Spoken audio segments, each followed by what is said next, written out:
తెలంగాణ హైకోర్టులో phone tapping case విచారణ జరిగింది. నిందితుడు రాధాకిషన్ రావు రెగ్యులర్ బెయిల్ పిటిషన్పై వాదనలు పూర్తయ్యాయి.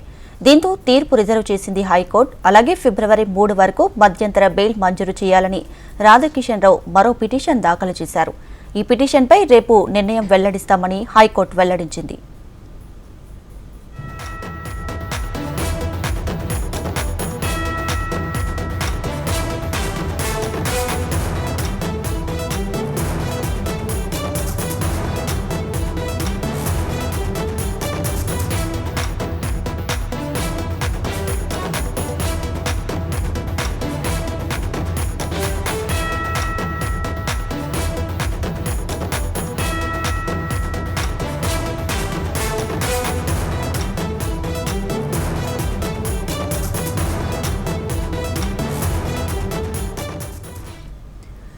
తెలంగాణ హైకోర్టులో ఫోన్ ట్యాపింగ్ కేసు విచారణ జరిగింది. నిందితుడు రాధాకిషన్ రావు రెగ్యులర్ బెయిల్ పిటిషన్పై వాదనలైతే పూర్తయ్యాయి.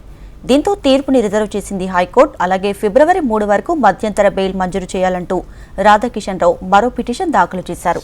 ఈ పిటిషన్పై రేపు నిర్ణయం వెల్లడిస్తామని హైకోర్టు వెల్లడించింది.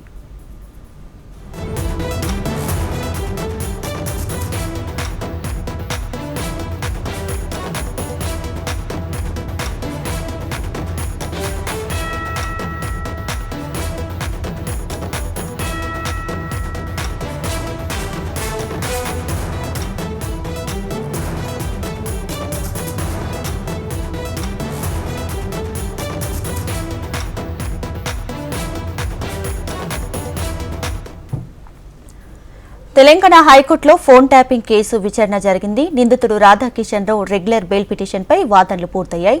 దీంతో తీర్పు రిజర్వ్ చేసింది హైకోర్టు. అలాగే ఫిబ్రవరి 3 వరకు మధ్యంతర బెయిల్ మంజూరు చేయాలని రాధాకిషన్ రావు మరో పిటిషన్ దాఖలు చేశారు. ఈ పిటిషన్పై రేపు నిర్ణయం వెల్లడిస్తామని హైకోర్టు వెల్లడించింది.